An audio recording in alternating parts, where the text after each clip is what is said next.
right. I think we can officially start the program. First and foremost, good afternoon, ladies and gentlemen, and welcome to our DISS third annual Virtual Alumni Event.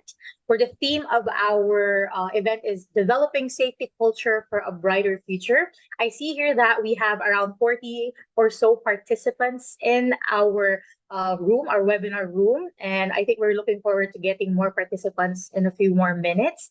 But let's just kickstart this event. When without further ado, of course, to welcome us formally, I'd like to pass on this honor of inviting and welcoming us all to our one and only, the one and only Miss LV Reyes, DIS's very own Business Development Manager. Miss LV.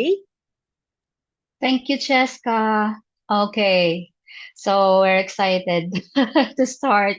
Okay, ladies and gentlemen, distinguished guests and speakers, good afternoon. My name is Alvi Reyes, Business Development Manager at DSS. Some of you knows me for more than a decade now, I'm sure. And it's an absolute pleasure to welcome you for our third annual, imagine. And our theme for this year is developing safety culture for a brighter future. What do we mean by that? Safety culture is the reflection of our organization's approach to occupational health and safety, how they behave, how they think about safety, and what belief they have for safety. It's essential for any organization to create a positive safety culture for ensuring safety of their employees and everyone on their premises. This can be done by having the commitment and appropriate knowledge for OH&S. The ISS is your partner in creation of safety culture, but not only providing your training, but consultancy services as well. Safety culture lies at the care of all key courses being delivered by DSS, especially NIBOSH IGT and IDIP. These enable learners to understand what safety culture is, how it's negatively and positive affected, and most importantly, how to improve it in their organization. Today is a momentous day filled with excitement, inspiration, and most importantly, the promise of meaningful connections and experience. Before we dive into the heart of our event, once again, I would like to take a moment to express my heartfelt gratitude to each one of you gracing us with your presence today. Thank you and congratulations in advance for those who will win our free courses and research contest. Enjoy the rest of the 2 hours, guys. Thank you. All right. Thank you. Thank you so much, Miss LV, for that very much, warm welcome. It's a great way to kickstart the program. And I can see here that we are getting more participants. And it's great news because I don't know if everyone knows the information that all attendees for this event will get an exclusive discount of up to 10% on our upcoming courses, valid until the end of this year.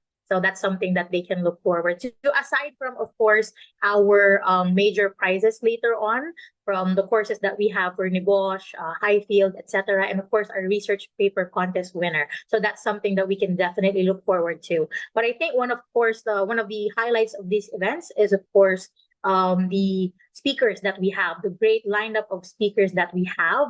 And I think the best person to kickstart that would be from one of our own. I think one of the most popular gentlemen in the lineup that we have, especially among our e-learners, our alumni. And without further ado, because like I said, we want to keep this up and running, I'd like to welcome, our keynote speaker, all right, for the first topic that we have for today. The one and only Mr. Azhar Salim, our DISS Unit Manager for e-learning. He will be talking about management's role in boosting safety culture in their organization. Sir All Azhar? right. Yes, thank you. I think Thank you you don't very need much, Ms. further Jessica. introduction, sir. Everyone knows you. You're the most popular guy here. Right. Thank you All very right. much. All right, All right. sir. Can you please allow me to share my screen because I don't know. I think because of Yeah, this we can see board, it. yeah, it is. All right. I think we need to. Okay, Miss May, I think can you please disable this so that I can share my screen? I think the whiteboard is shared because of Oh, which, oh, okay, all right, that's good. Good afternoon, sir. Yes, good afternoon. Thank you very much, everyone, for joining in. Excited to see you all, right? Indeed, today we will be having a great time learning one of the key topics that we do discuss in class, but I will not be discussing the same things that we have already discussed in class. So my intention today is to discuss something different that we can learn of and that we can take back into our organization, and we can try to improve couple of things in there. So the key thing that I will be talking about is the management role in boosting the safety culture. We had also had a competition in that regard, and I was really happy that most of you have shared a lot of your valuable thoughts about the topic, how the safety culture can be improved in an organization. Okay, so today I will be talking about the same thing, but from my own perspective. My perspective is from the learning that I had from you. We do have a lot of closing interviews, professional discussions, discussions in the class. So there are a lot of things that I have gained and which I would like to discuss and try to see that what we need to do differently, right? So primarily two things I'll be talking about today. One is the safety culture, right? Theoretically what we know, and reality what actually happens, right? So everybody knows what is a safety culture, what are the ingredients, what are the role of the management, but the reality in the organization, that is different. So have someone thought that why the reality is different when we know how it should be? So where does the gap lies? Because of which a safety professional, a safety department, a manager is not able to create the impact that they can actually create in an organization, right? And definitely the main thing that they should be able to do is to convince the top management on their role, right? If we refer to different things, there is like ISO 45000 standard that defines the role of the management. This is theoretically what we know, but practically, is it being actually followed in the organization? And if it is not being followed, what do you think is the actual reason behind it? So we'll try to talk through that one. Secondly, what the management know and what they don't know, right? So I have kept it simple. I will not go into the theoretical details. I will simply talk about what we can actually do to help the management play their role effectively in that regard. These are the two topics that I will be talking about. Okay. So guys, we know an organization is there. Within an organization, management is there and employees is there. And we know what is the role of the management. They have to play their part, they have to make the policy, they have to provide the resources and everything. Okay, that is there. This is what it should be. This is our expectation as per standards like ISO 45000, as per NEBOSH, as per. But the reality is not like that one. Everyone that I talk to, they say we have less resources, we have more workload, the management does not give us a budget, the training budget is not there, right? We have less resources, so one safety person have to play the role of two safety persons. One safety person has to cover three sites in one day. Now it becomes very difficult to play their role effectively in that regard, right? So this is the reality that we are living in, right? So that means between the theory and between the reality, there is some gap, right? So what is that gap? Let us try to dig deep into this one and try to see why there is a difference. Is the management not knowledgeable? Is the management not aware of the things that could go wrong? So let's try to talk about it. So when I talk to the management or the senior people, their goals and their objectives are different, right? What they are focused on, they are primarily focused on, let's say, profit of the company, because it's a tough economic situation. They are trying to maintain their profits, or they are trying to maximize their profits, or they are trying to retain at least no profit no loss situation for their organization. They would want a growth for their organization in that regard. right? Apart from this thing, they would want sustainability. They want a stability within the organization. This is what the management is focused on, right? The management might not be focused on health and safety, right? So it is what they know. They know the numbers. I want 20% growth. I want this million reals of revenue. I want offices open at 10 different locations. This is what the normal objective would be, right? But on the other hand, what is the reality? If you talk to them about health and safety, they will say, it is not my job because I have hired a safety person. He should take care of each and everything. I don't have time for the meetings. I don't have time for the audits. I don't have time to go through the details in that one. I might not have the budget, right?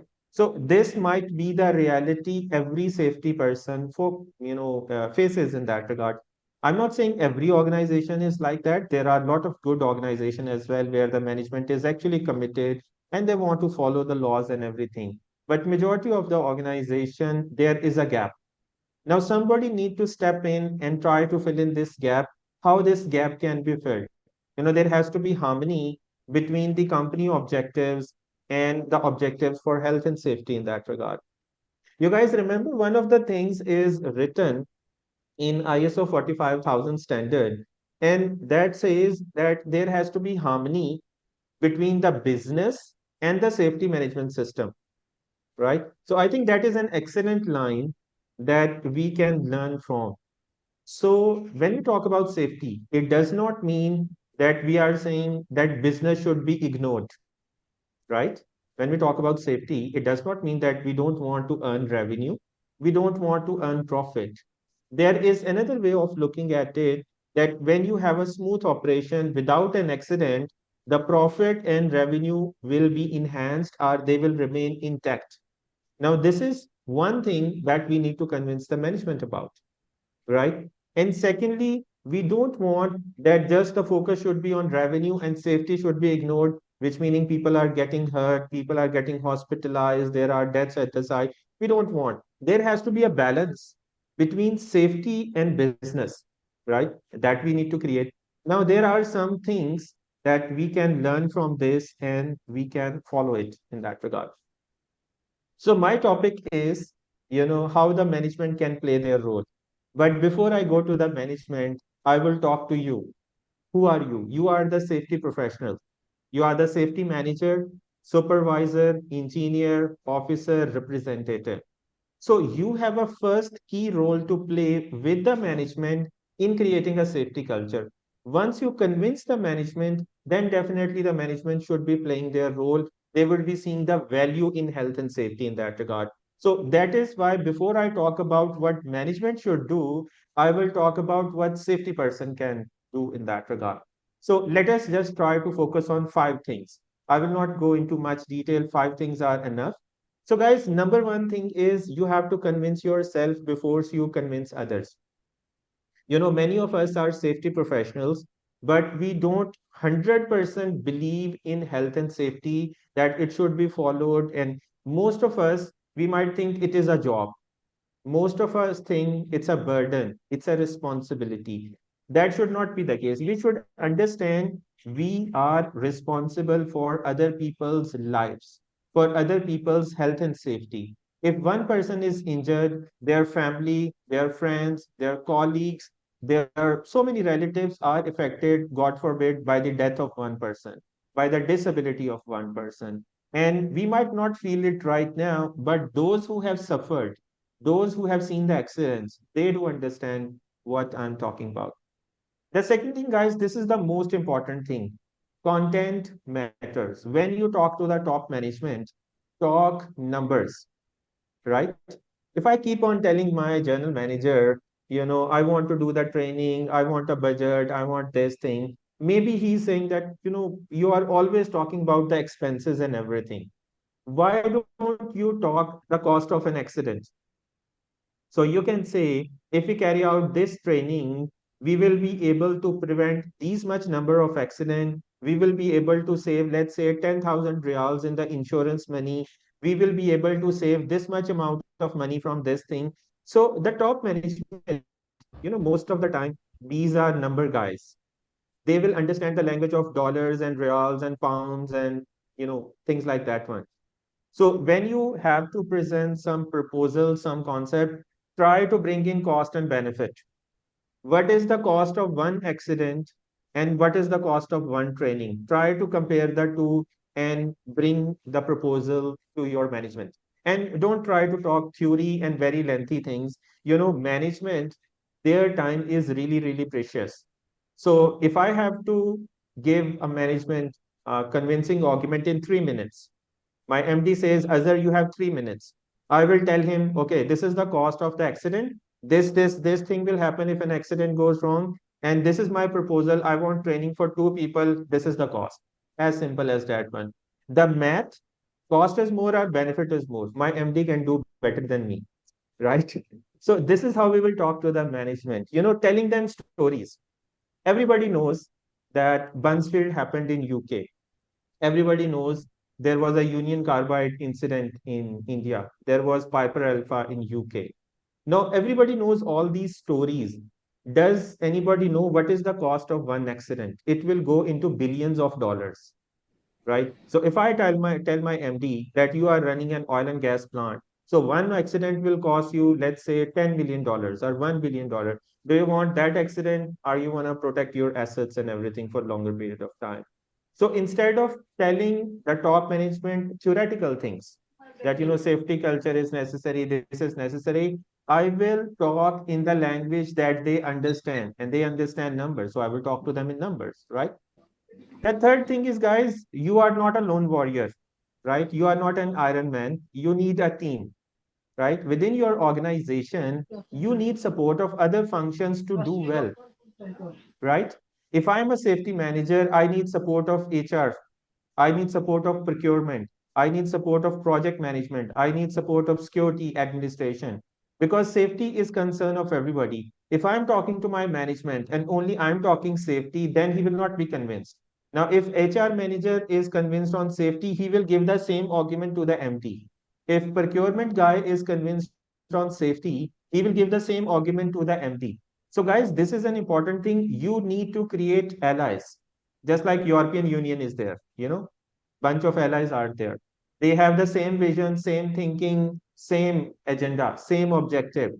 So within your organization, create your friends, create your allies who can influence the management when you are not there, right? So when your MD will be talking to the finance manager and saying, okay, we need to cut the expenses. So finance manager should be saying, okay, we should cut the expenses, but some of the things we should consider for safety, we should not compromise on safety. That is your friend speaking on your behalf when you are not sitting there, right? So this is an important thing that we can do. The fourth thing, guys, is to bring value addition to safety. Safety is not a function that we say, okay, we are checking this thing, we are doing inspection, we are doing audit. Think like a safety manager, think like a safety director. Let's say you are working in a higher position. Now, your vision is not just to check a person is wearing a safety helmet or not. That should not be your concern, right? That should be a concern for a lower person. Now, when you are at a higher level, you need to check that a person is wearing a safety helmet or not. So this is an important thing that we can do. The fifth thing, guys, is to bring value addition to safety. Sir Azar?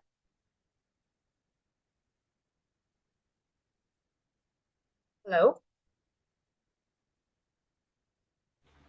I think he lost connection. I think we lost him. Maybe connection. Okay, one moment. There seems to be network problem. Yes, Maybe no signal. I think we lost the signal for Mr. Azar. Um, one You don't moment. have to exercise some patience. We'll be entertaining questions. Just a reminder for everyone. We'll be entertaining questions later on, like at least 1 to 3 after the speaker has finished his topic. So we'll be entertaining that. You can raise your hands in the chat box or in prompting here in your screens, and he can choose whoever he will be given the chance to answer the question. Now, you can also enter your questions in the chat box, and we'll be collating it later on. So even if the speaker doesn't have the chance to answer it live, we can get back to you later on with their app. We'll do that. Okay. One moment. I don't know what happened, Mr. Azar. So again, like earlier on, we are sort of like experiencing some kind of noise background as well. So I'd like to go on with the reminders for the event while we're having Mr. Azar come back. Like to always please keep your microphones muted, unless of course we are Sorry. addressing you, etc. Oh, Mr. Azar, are you back? Hello? Yes, I'm back. Sorry for the, Okay. yeah, I'm back. Sorry for the No hiccup in that problem. regard. Carry on. So, all right. Mhm. All right, thank you for that. So, guys, the last thing is being patient and persistence. We are talking about culture, and culture is not created in 1 day or 2 day. We are talking about people, human beings. They are not robots that today I convince you and tomorrow you start working. So it's like a long battle that we have to fight. Culture in a company might be created or destroyed not in 1 day, over the period of time. So it's going to take couple of years, couple of months in that regard. So don't expect a change very quickly. If you are talking to your MD, if you are talking to a general manager, they will be convinced slowly, step by step in that regard. Once they start seeing the benefits of health and safety, they will definitely be convinced. So guys, these were the 5 tips that I have for you as a safety person. Now, if I go to the other side, which is the management, they also have to do some of the things in this context. Okay. So number one thing is accepting health and safety as a change agent, right? We are talking culture. So culture means we are trying to change the belief, the thinking, the mindset of people.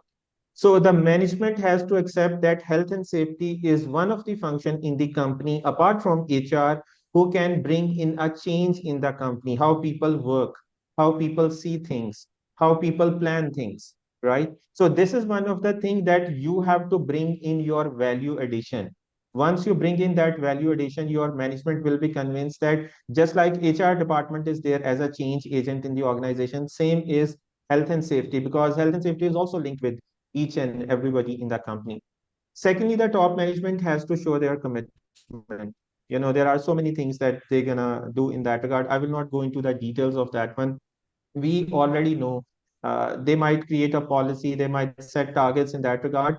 The safety person will work with the top management to ensure all of these things are there, right? They're going to assess them. Like if my MD says, Azhar, I have just 30 minutes and you need to discuss with me the safety targets for next year. So I need to be very concise to the point what I'm going to discuss, and I need an approval from the top management after 30 minutes. That should be my agenda. It should not be the case that I'll say, okay, I have worked for 2 days and then we'll meet and then. So we need to understand the top management as well, how they work. They don't have time just like what we have for 8 hours. They have so many functions to look after. So if you get 30 minutes, 10 minutes, 15 minutes, that is a blessing. Try to utilize it for the best of what you can for health and safety. Legal compliance. Now, this is a very important secret. Guys, if you can convince the management that we should be legally compliant, just like, Qatar has very good legal compliance. And when a company has to follow the law, that means all the health and safety things also come under it. So when I say legal compliance, I'm trying to convince management that whatever law is there, they should be followed. And when management is convinced, that means automatically the health and safety aspects associated with the law, they should be also complied in that regard, right? So indirectly, I'm trying to sell health and safety to the management under the cover of legal compliance in that regard, and that will be an important. Once you follow the law, that means majority of your safety aspects should be complied to, because the law say you need to have risk assessment, you need to have training, you need to have PPE, you need to have competent people. All of these things are already covered under the law as well. Then the management should keep track of what's going on the organization. So keep track mean accident happening, legal fines happening, insurance claims happening, what the competitors are doing, what your subcontractors are. So there should be concise and to the point reporting to the top management, just like one-page report to the top management saying this thing has happened, or this thing measures we are taking in that regard, right? And lastly, the top management should lead by example, right? So guys, these are the things that I think if we can follow, definitely the management would be convinced and the management will be playing their part. Please don't expect the management to start following the safety without being convinced. You need to convince them. Just like we say that I believe in this religion, I believe in this fan, I believe in this player. Why we do that? Because your mind is already convinced that he is the best or he is the perfect one. Now, in a similar way, once you sell to the top management the value of health and safety, definitely the top management will support you in creating a positive culture within your organization. So thank you very much, everyone, for listening to me. And sorry for the interruption in between. So that is it from my side. We can now go to the other speakers as well. Over to you, Ms. Jessica. Oh, yes, Mr. Mazar, I think maybe we have time to entertain maybe one or two questions. We will do that for each Sure, speaker, actually. So, does anyone have a sure. question? Will we have only time for maybe two? All right. So Anyone? sure. Any questions so far? If not, we'll be moving on to the second session. Maybe yeah. Okay. No questions so far, Mr. Azar, but I think later on, because I have invited everyone to send their questions in our chat box, so we can get back Sure, to that later on. Thank you so sure. much That's once again. Let's give a thank hand you. to Mr. Azar. Thank you so much, sir, for your insight. And I'm pretty sure, everyone's takeaway on that is that for maintaining a safety culture, it's really important that management and, of course, all the health and safety practitioners in one organization are all aligned with the targets and etc. So that's something at Yeah. least we can learn. Furthermore, I think since we are moving on to our alumni as well, so that's very exciting. Once again, if you have any questions, you can use the chat box. We'll be noting it down, and later on we'll be answering and addressing them. Thank you. Thank you so much, Mr. Azar. All Thank you. right. So moving on to one of our second session, which is of course the alumni insights. So we have a couple of speakers lined up for you, very exciting. And I think the first speaker that I'd be introducing is one of our esteemed alumni here at DISS. Okay. So Mr. Ilyas Rizik, all right, is the security manager at Plus Vendome Qatar. I think everyone is familiar with Plus Vendome here in Doha. Plus Vendome Qatar is a multi-billion-dollar development that includes 5-star hotels, a high-end shopping mall, and a family entertainment center. With a military sciences and law background, plus an MBA, his leadership shines as a former lieutenant colonel in the Lebanese Air Force. He honed his strategic decision-making and personnel management skills. Ilyas's military career saw him excel in various roles, and as a board member of the Air Force General Safety Committee, he championed safety culture. His OHS commitment grew through DISS, where he earned NIBOSH IGC and IOSH Managing Safely certifications, elevating the safety culture at his workplace. So without further ado, let's please give a hand to our first alumni speaker, Mr. Ilyas Rizik. Over to you, sir. Thank you, Cheska, for this lovely introduction. I'm really flattered, and I would like to thank you so much. And I would like also to express my gratitude, my honor to be the ISS alumni. My gratitude, Azhar and the ISS team, to be invited to be a guest speaker. And if I may now share the screen. Go ahead, sir. Yes. So.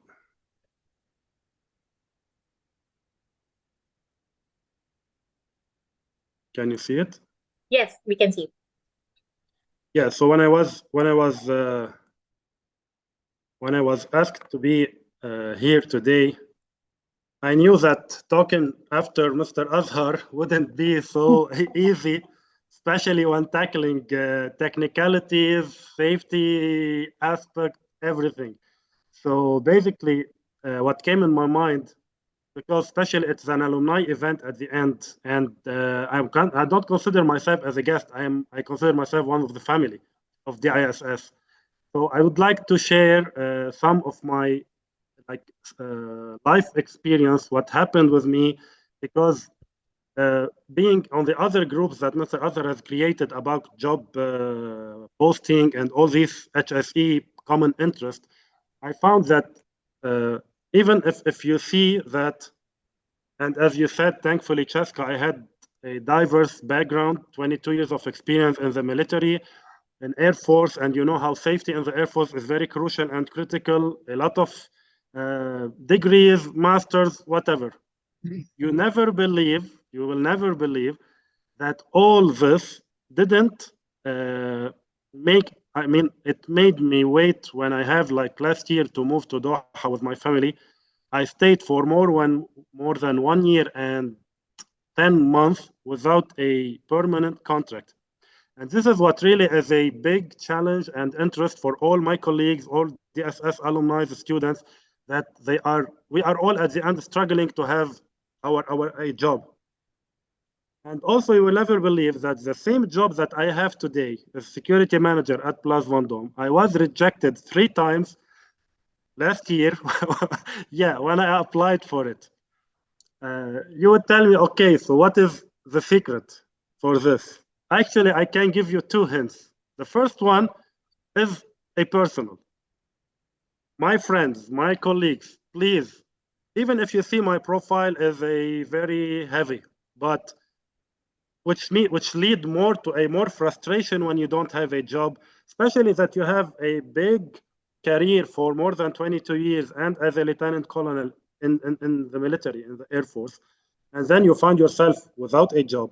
Don't stop apply. I have more than 130 applications for jobs, and you know what I'm saying, you because you already experienced when they tell you, yeah, you are in the process.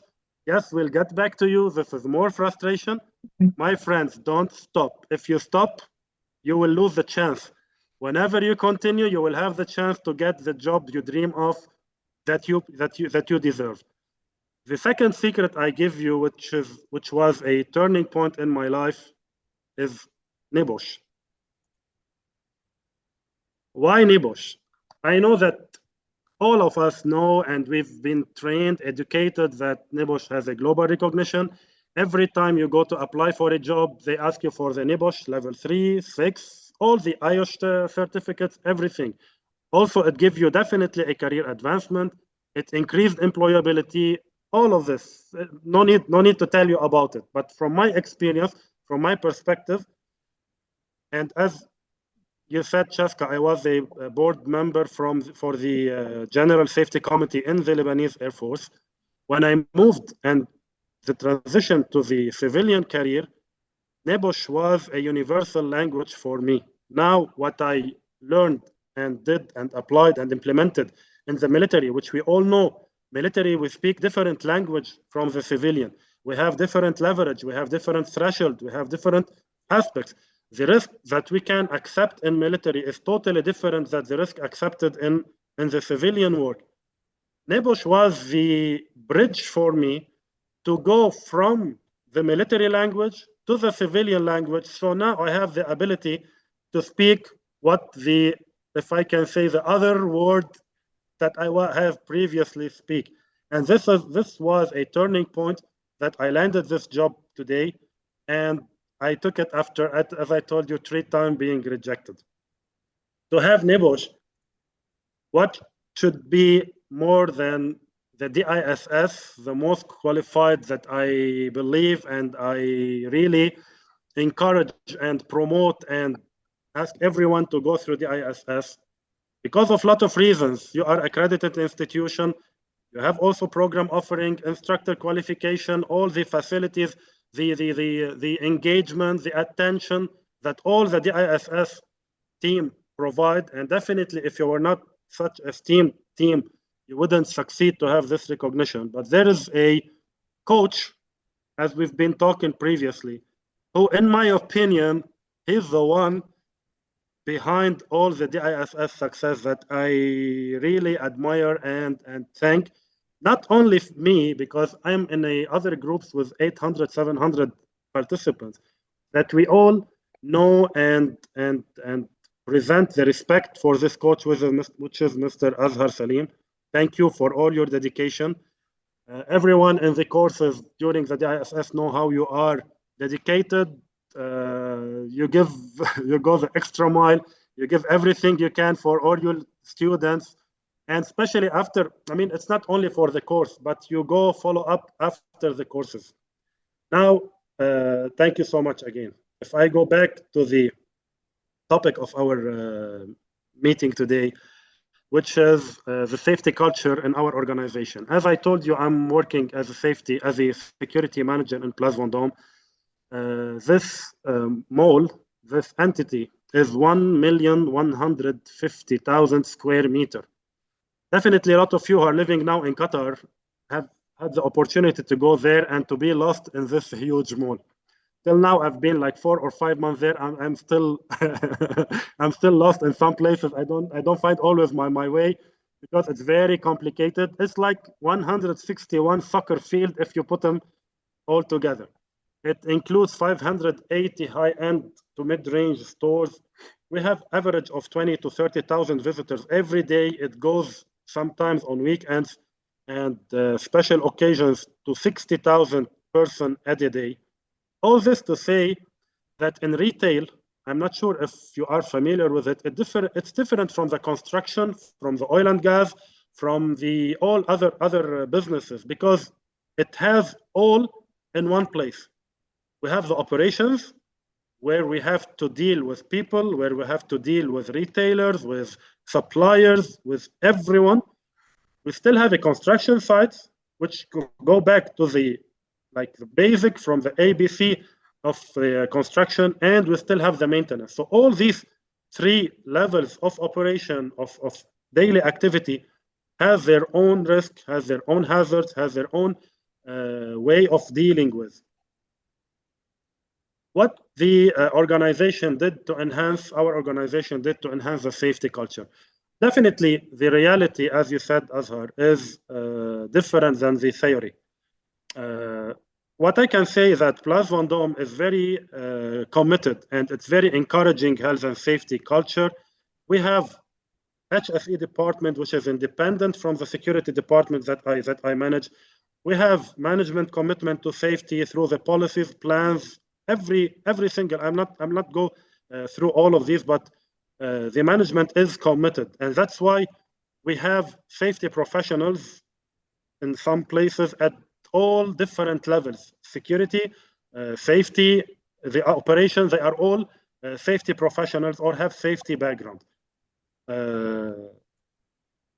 But what will ask me, okay, fine, what is the role of security department in regard to the safety? I don't know if you're aware of this, but in retail, the largest manpower on ground goes to security, because due to lack of resources, sometimes due to dual roles, all retails and all malls, they'll go to have security power on ground, which are requested to apply safety measures, or who are the one who will apply all the policies, the plans, the procedures, everything. That's why, as organization and management commitment to safety, we have assigned a security provider which is committed to safety, which is you all familiar with, is a G4S. G4S is a high-end security provider company which is committed to safety. They have their own safety department also. We have recruited project manager and supervisors, which are HSE qualified and trained, compliance officer, which is in the whole managerial and leadership chain. Everyone, every step, we have HSE professional or trained. Plus, we are conducting in the security department safety training for all security personnel. And the most important thing that I have encountered and I have worked on is to encourage reporting. Security personnel are on the whole mall. So if we miss someone to report all the safety issue, or the security issue, it's gonna be a problem for us, because the control system, the CCTV system, it doesn't cover everything. It's a passive control measure. Our guards, our personnel on ground, they are the safety officer in all means, in every location and in every positions. Now we could see appear, yeah, everything is fine, but no, we have challenges.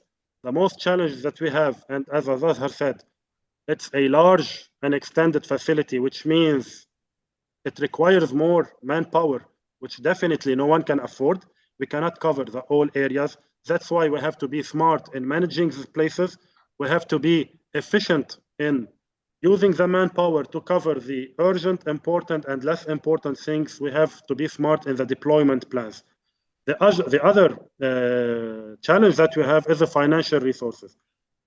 I think that all procurement officers or CFO, they should have in their CV like a recommendation to say, I don't have money. I don't know why. It's like with everyone in our organization, in every place, all the financial personnel, they always tell me we don't have money. Yeah, sure. To get money from them, you have to convince them, you have to show them the cost and benefit for everything, especially that in the mall business and in the retail business, every accident or incident, it costs the mall reputation. It's not only a closed or on a spot problem, because everything go viral on the social media. Every incident, it's like exposed in minutes. So the financial resources are a big challenge in this regard. On the other hand, the financial resources also make a challenge in recruitment, because we all know that wages are not always fair. Even if they are fair in the perspective of someone, for the recruited or for the personnel, for the worker, it's never fair. So here, if you paid a good wage, it's fine. But if you didn't pay a good wage and you got even lower caliber, then you are jeopardizing the safety. And if you got the higher caliber who accepted for some reasons this low wage, he will come to your organization to work like for a pit stop, or he will tell you at the end of the day, I am working as much as you're paying me. And in both cases, this is very crucial. This is very destructive for the company. The third challenge, and I will not take more time from you, the third challenge is the blaming attitudes. I will not tell it in my organization there's blaming culture, because it is not, but we are all human beings and we all like look for the weakest chain, because you know that the security personnel are so diversified, they are so like on ground, they are a big number. So I found that it is the easiest way to blame the security guard, because he's in the lowest chain, for any mistake that happens. So this is what I worked clearly on, and I think that it's controllable. The fourth challenge is the employee engagement. The employee engagement, as you said, Azhar, it goes through the whole chain. It goes through the whole organization. So if we didn't feel, all of us, that safety is essential, even if we are working in security department, financial, operation, hard services, whatever department in any organization, at the end, one incident, one accident to a customer, it will affect the whole business, the whole revenue, and everything. And after that, nobody can recap it, nobody can cover it. So this is my insight. This is what I wanted to share with you. I would like to thank you again for having me here. I would like to thank DISS to giving the opportunity, especially to take this few minutes. Thank you so much. All right. Once again, let's please give a hand to Mr. Elias Rizek. Thank you so much, sir, for your insights and sharing your success stories, especially managing the security in one of the most prestigious, facilities here in Doha is something that really we are proud to have you as our alumni and our guest speaker for today. Thank you so much for that, sir. Thank you. So I think we can probably ask if we can, engage or entertain maybe one or two questions. If there's any people that would like to ask Mr. Elias while he's online with us here today, one or two questions, you can raise your hand and you can shoot. I can check your name from here. Mr. George Al Hassan Atinga, I believe. You have a question? Yeah, yes, please. Yes, please, can you hear me? Yeah. Yes. Hello, Mr. Elias. Yes, my question to Mr. Elias is during his stay in Doha, he said he spent 1 year, 10 months. And during that time, he was not on a permanent contract. And then my question to him is was there a time in his career where he felt like he has to give up the health and safety and then focus on other career? Because my question, I'm asking this question because so there are certain times in my life I feel like health and safety, I have to put it aside and then choose other profession because I'm not getting the job that I needed in the health and safety department. Thank you. Should I reply? Thank you, George, for this very interesting and important question. Thank you so much. As I showed you in my CV, I have a security background, legal background, international law background, business, aviation. Believe me, in the 130 application, I tried every field that you can imagine. Definitely, several times I said, why do I have to go to the legal? Should I go to the business? Should I go back to the aviation? Yes, I tried everything. What I can tell you, and you are very correct. In different places, I said, why did I have the bachelor in law at the beginning? Well, it didn't help me. I mean, it helped me back in my country. I was a legal advisor, whatever, but now it's a different country. It has this legal. So you will struggle with all these concerns every day, every time. What I can advise you is always you have to look for what you feel you can find yourself in. This is one.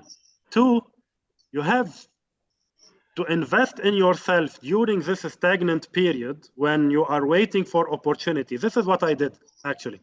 When I was looking for a job and assessing the market, I said, yeah, all what I have didn't help me till now.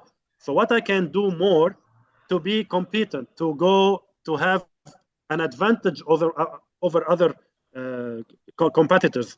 That's why I went to the HSE qualification and certifications. So bottom line, please go and tackle what you like, and don't save a chance to invest in yourself. So whenever the chance comes, you will be ready to take it. Okay, thank you. Thank you. Thank you, George, for that question. I don't know if you'll have time for another question, but as I said, I would like to encourage everyone to send in your questions in our chat box. Later, we'll be collating it, and our speakers will have the chance to respond to you later on. All right. Once again, thank you so much for sharing your success story, Sir Ilyas Rizik. Thank you. Our first alumni speaker for the day. So a gentle reminder again, we will be moving on with the rest of the speakers we have, but please keep your mics muted while we continue with the program. And later on, as I see our participants are really growing in number, there is a much anticipated raffle draw and announcement of the contest that we have later. So that's something that you can look forward to in the next hour or so. Once again, let's give a hand to Mr. Ilyas Rizik. Thank you so much, sir. All right. So the next speaker, all right, well, the next topic, if I would say, is all about overcoming challenges. And I think there's no better person that can deliver such a speech when it comes to this particular topic than the gentleman that I'll be introducing right now. All right. So our proud DISS alumni, we call him, of course, the one and only Mr. Said Ali Mansour, is an HSSE professional and coach with extensive international upstream and downstream oil and gas industry management experience spanning over 3 decades. He continues to play a significant role by providing core safety management values, delivering world-class safety performance in onerous multinational environments, excellent proven management, interpersonal coordination and teamwork skills, effective safety and construction leadership, promoting alignment, accountability, and performance. Extensive international upstream and downstream oil and gas experience in project and safety management and completion. team leadership, creating ownership and commitment, driving functional excellence for successful construction and completion of international major projects, delivering focused goals and objectives through quality and quantity of work, adaptability to time pressures, effective delegation, decision making, and business judgment and control compliance. It is my pleasure to introduce our next guest speaker, and of course, with his speech of overcoming challenges, the one and only Mr. Saeed Ali Mansour. Mr. Saeed, I'll be sharing your screen here. Hi, thank you very much. Good afternoon. Welcome. Thank you. So I'll be sharing your screen. Thank you. Yes. I did have some technical issues, so hope No that problem. it's resolved. Can everyone see the screen?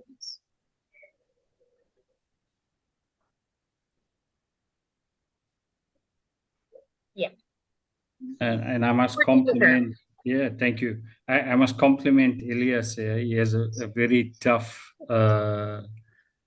key position in the Vendor Mall. Given the challenges, it's very large, etc. On that note, I'm actually going to be talking on, I was given the topic of overcoming challenges. In our industry, we actually call it disablers. And the key message here is understanding disablers in executing safely. Over the last, I've been in the construction industry, both in oil and gas, in petroleum construction for the last 3 decades, as Jessica has indicated. I've been in Qatar now for over 17 years, working on various mega oil and gas projects, as well as consulting. And one of the key areas that we found, if you can go to the next slide, please, Jessica, is the fact of understanding and defining disablers. So we've done some exercises on some of our projects, and we've broken it down into 4 categories. So the first one is distractions, and where focus on safety is redirected in different directions at the same time. Barriers is when executing safety is restricted by previously defined or different plan of action.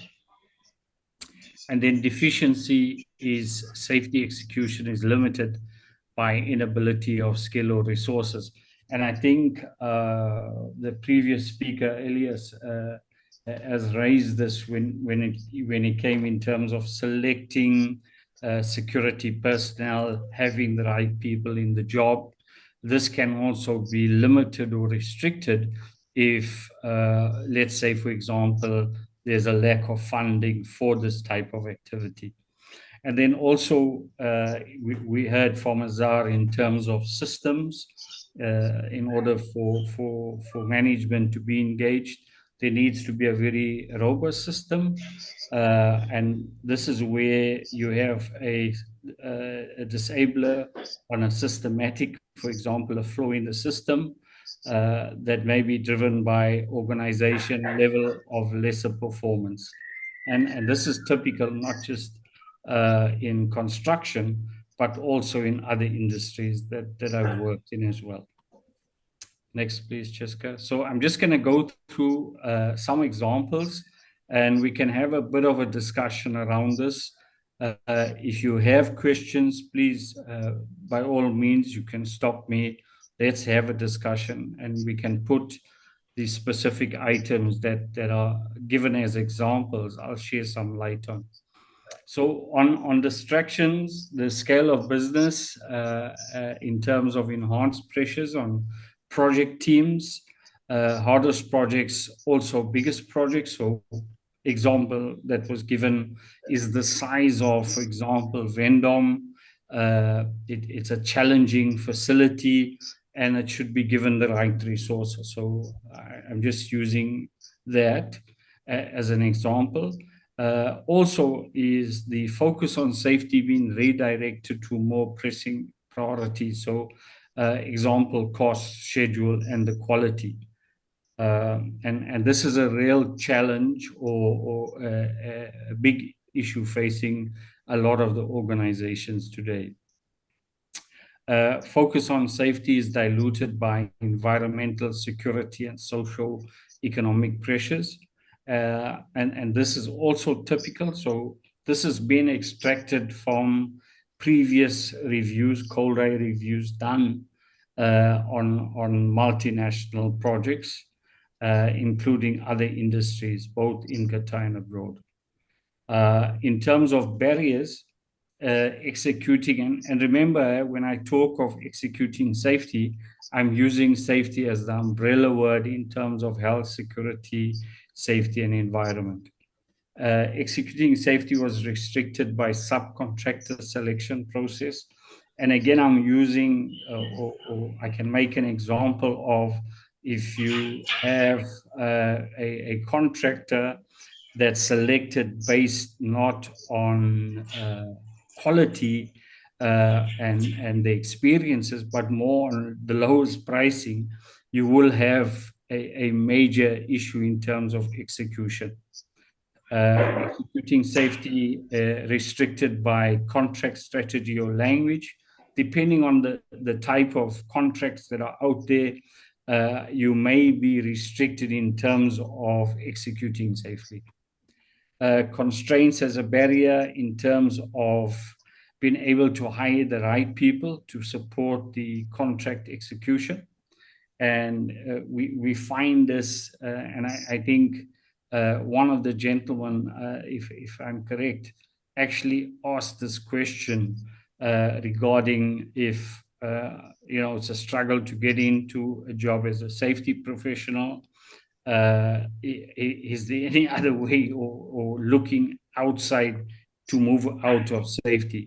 And one of the challenges is in terms of the right people are expensive. And normally you'll find that these people are not the first ones that are hired. It's normally at a lower price person. Executing safety restricted by cost pressures, and this is linked to getting the right people. In terms of the execution plan, was based on cheaper pricing, resourcing was not foreseen. Let's, for example, say we're building a project. I was not supposed to have 2 HSE supervisors. I wasn't supposed to have a full-time trainer. I didn't incorporate training, external training into my execution plan. And this will have cost pressures, and you'll end up having a barrier in terms of executing safety.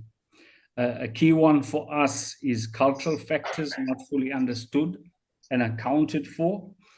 Just by looking at our audience, you can see we all come from a multicultural societies that are engaged just on this webinar today.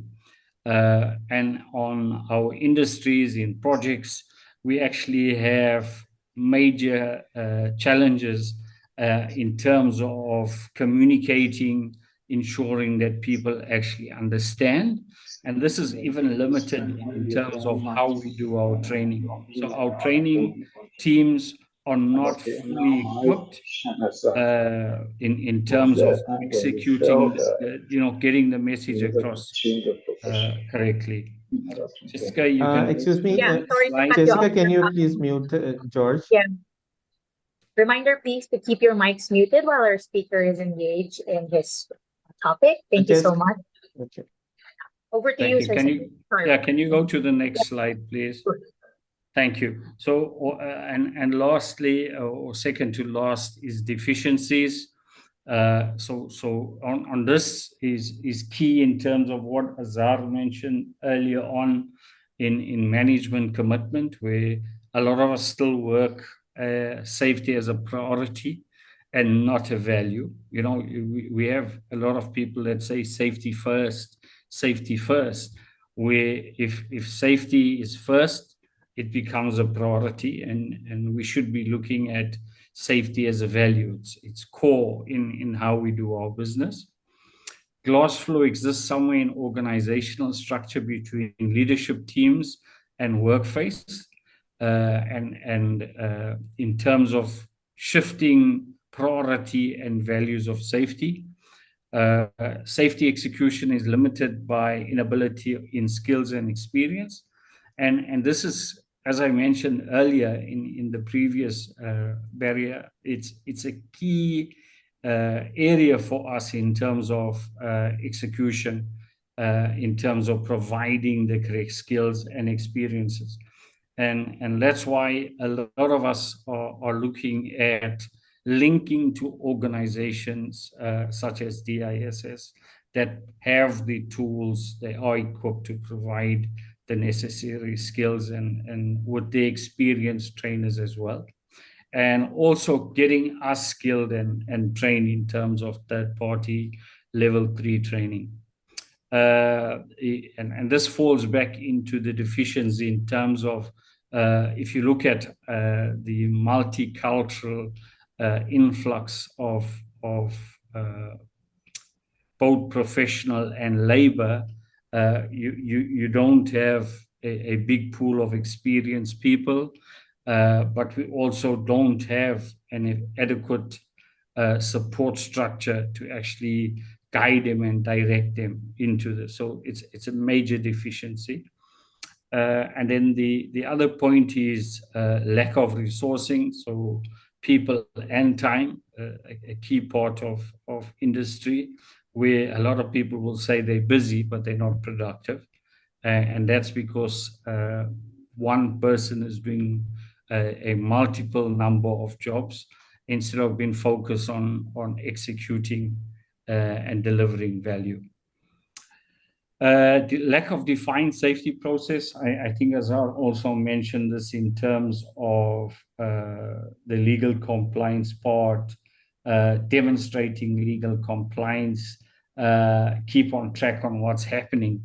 If you don't have a defined process from the go, and when I say a defined safety process, both a process but also an understanding of how the process works, you executing and you're not going to actually achieve your desired outcomes. Safety processes are also eroded, and if you look at audits, inspections, this is a key tool where you can actually measure your safety processes. Not compatible with the work environment. So a lot of organizations today are using outdated safety processes.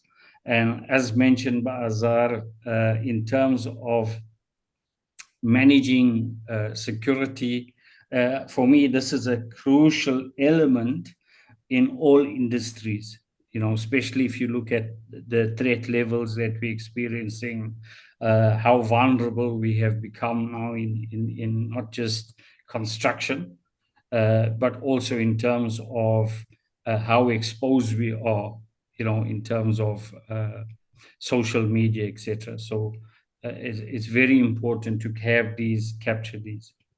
And then the other point is in terms of insufficient project controls, no assurance that we actually did what we said we were going to do.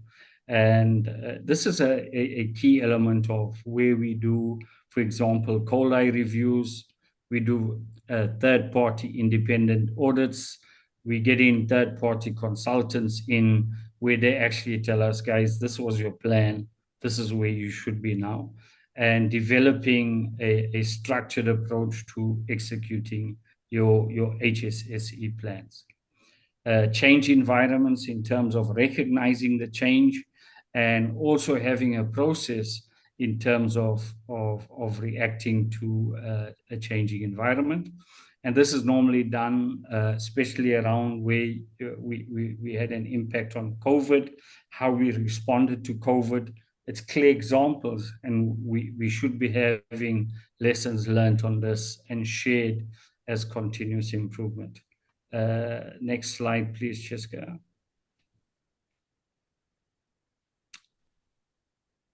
Okay, and the final one is systematic issues.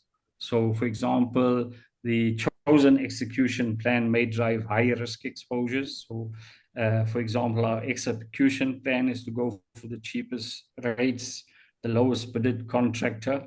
Our risks exposures are higher, and we've seen this, with floods, with incident rates, etc., increasing on projects, industry, and incidents that have occurred. The risk profile also not appreciated, so there's a very low or no understanding of the risk and opportunities for the industry, for the projects, etc. Insufficient planning for execution, a key systematic issue is where there's a lack of or failure to plan correctly, to execute safely. And then work starting with a minimal consideration for safety. So, for example, safety is brought on, or security is brought on a year after you've actually started the project. It's mainly brought on when there's issues or there's impacts from the clients, or a requirement by law to actually have an HSE person or a security person on board. Late start or too little to address safety concerns. So also a knee-jerk reaction. We don't need this now, but when something goes wrong, we'll actually put all our money and resources to get it done. Work processes, interfaces are overly complex. So we have a very complex system in addressing simple issues. And then also the incentive program for personnel to perform well. And when I talk of incentives, I don't only mean monetary, a clear show of appreciation, recognition ceremonies in terms of promoting people that are actually doing well as well. Okay, and then I have just 2 more slides, and now I'm 1 minute overdue. In terms of what's next, Abdul, you have your hand up. Sorry. Jessica, Abdul has his hand up. Abdul, yeah. Yes. Yeah. Yeah, actually, I thought that the presentation has finished. I have a question at the end, maybe. Yes, just Mr. Said, if you don't mind, we'll be entertaining questions later on, so at least we can still stick with the timeline of the program. Or if this is, as per Mr. Abdul, he'd like to ask the question later on as well. Okay, done. No so problem. this is your slide, right? Or did I? Yeah. No, carry on. The slide that you had up. Okay. Okay, so in terms of step change to improvements, it's very important to understand what the challenges are. Define what the distractions, barriers, deficiency exists out there in your projects and with your project teams. This is a key failure from us. We failed to. Sharaf, can you put your mic on mute, please? Sharaf. We don't have this open, clear communication with teams. And then by having this, you've actually strengthened your programs and you actually understand firsthand. You're not waiting for something to go wrong. Excuse me, Mr. Said. Yeah, can a reminder, please? Please check your microphones and have them muted. Thank you so much. Thank you. Once you've defined your distractions, barriers, or deficiencies, identify potential steps that should be taken to stop and have a step change improvement in safety performance. So way forward, what do we do from here? So the last slide, Jessica, is on just the last slide. Okay, so way forward, educate project teams early. I like to use a workshop environment, either in-house or outside. Have a third-party facilitator to facilitate these workshops where they get maximum out of the teams. And a key one for us is use project teams experience, move away from safety for safety, There's many people with more experience than some of us, and we need to tap into that experience. Identify and address barriers, develop a plan. It's very crucial to have a plan. And this is a proactive approach and not reactive. And then design it based on a continuous safety improvement process that is sustainable in the long term. This part of the program is called critical thinking and safety planning. And there's a lot of benefits from implementing this process. Again, thank you, Cheska. I'm 4 minutes overdue, so I do apologize for that. Thank you, everyone. No problem, sir. So, I think we're done. All right. Thank you, Mr. Said. Thank you. Once again, ladies and gentlemen, let's give a big hand to Mr. Said Ali Mansour for his topic on overcoming challenges. I'm pretty sure I can see that we have a widespread or a variety of speakers that we have working in different industries. Like, of course, with Mr. Ilyas, who's working as, in the retail industry, a big institution here. And now, of course, Mr. Said is from the oil and gas industry. Later on, just a quick reminder, we'll be probably, if we have time, we'll be opening like a panel Q&A for all of our guest speakers. So you'll have a chance to ask them a couple of questions if we have the time later on. But just stick with the program. I believe it's best we move on with our next alumni speaker for the day. Once again, thank you so much, Mr. Said. Thank you for gracing us with your presence. And of course, such a very insightful topic for the day. Thank you, sir. Thank you. Thank you. So let me just, okay. So, again, gentle reminder, please have your microphones muted while we are engaged with our speakers with their respective topics. You will have your chance in asking them a couple of questions later on. And of course, without further ado, to share, of course, his success story as, our very own alumni. Also, I think, I'm not sure if you've had the chance to also have training sessions with him. I think he will be letting us know, what has he experienced being not just an alumni here at the ISS, but also as one of our freelance instructors. So our next alumni speaker, all right, has started his professional journey at Hanjin Heavy Industries and Construction in the Philippines as a safety officer, eventually advancing to a supervisory role in 2015. He ventured to Qatar. All right, joining an oil and gas company. Throughout the years, our speaker's commitment to learning and growth remained unwavering. To pursue his aspirations, he chose DISS as his trusted learning partner. One notable achievement is that he never had to retake any of his courses. All right, ladies and gentlemen, it's my pleasure to introduce our next guest speaker, Mr. Michael Beronio. Sir Mike, take it over to you. Thank you so much, Miss Jessica. Thank you so much. My pleasure. To our distinguished guest, Miss DR, the COO of Nibos UK, to the leadership team of DISS and the members, to our distinguished alumni, a pleasant afternoon to all of you. First, let me tell you that I'm deeply honored and privileged to be here today to join you on this momentous rendezvous organized by a prestigious training center, DISS.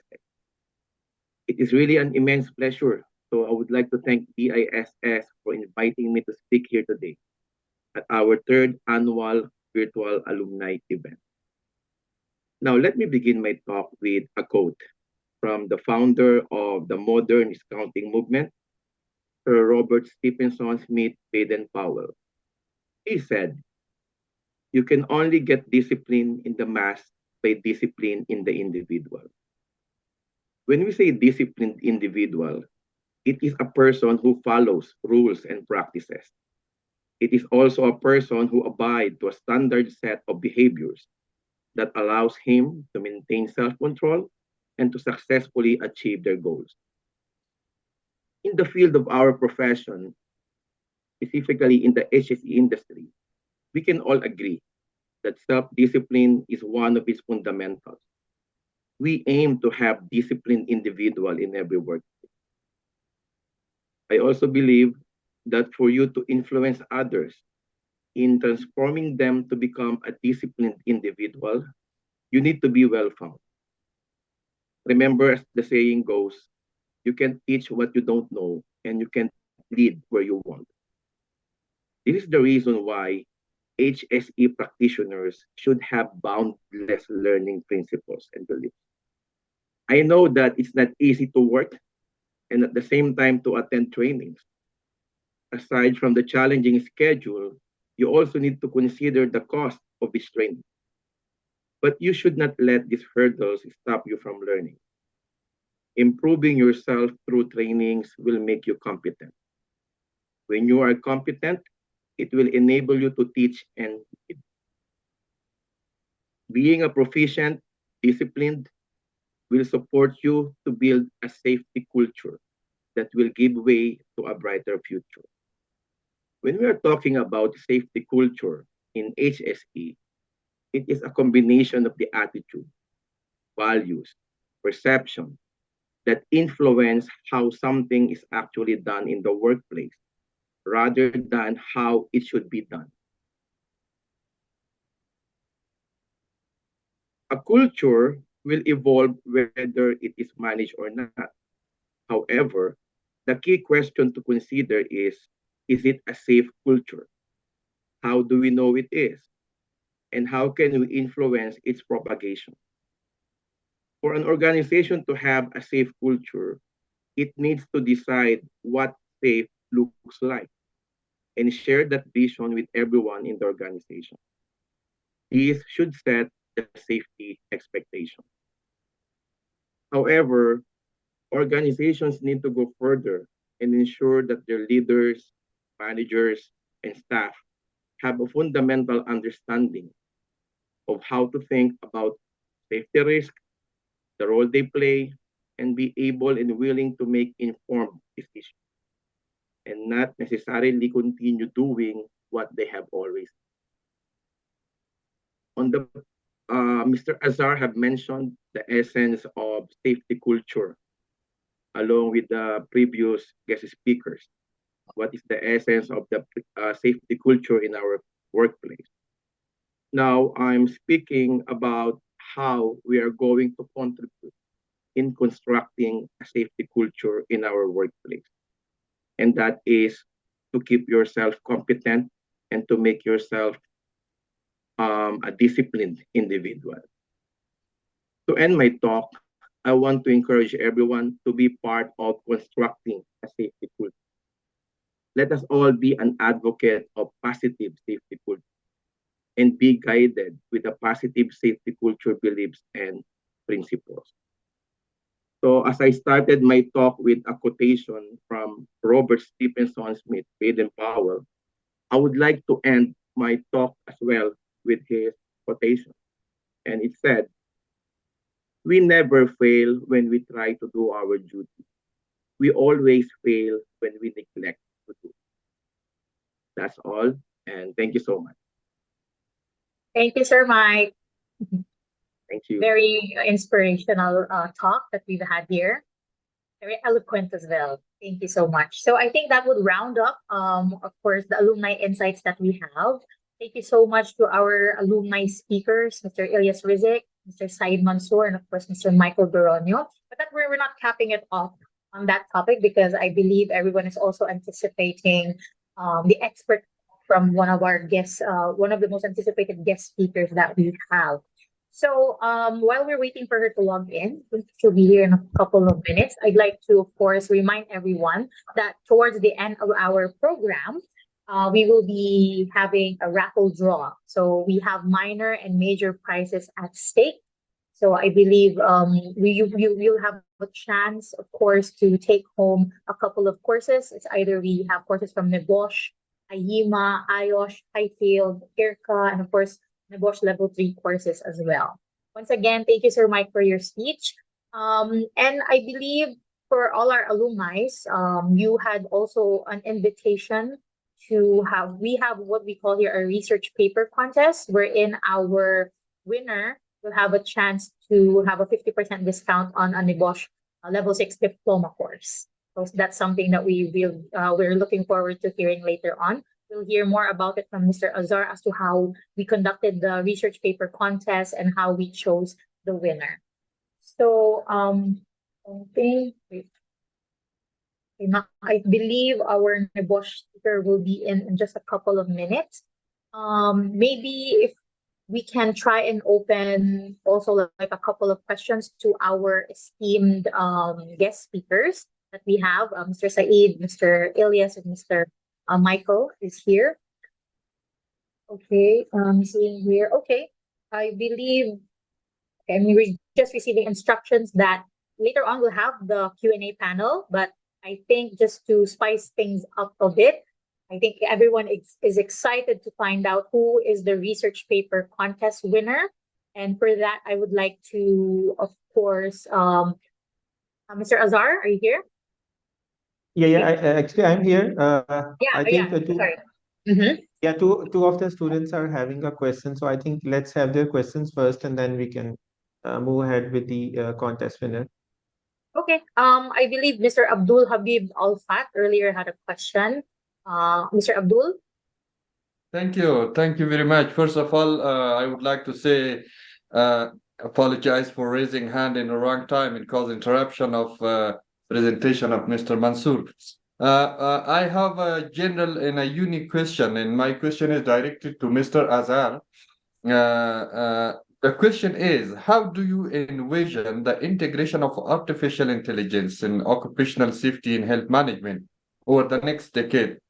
And what challenges and opportunity do you see for health and safety professionals as they navigate this generative AI-driven transformation? As you know, that this is a new technological revolution going on the world.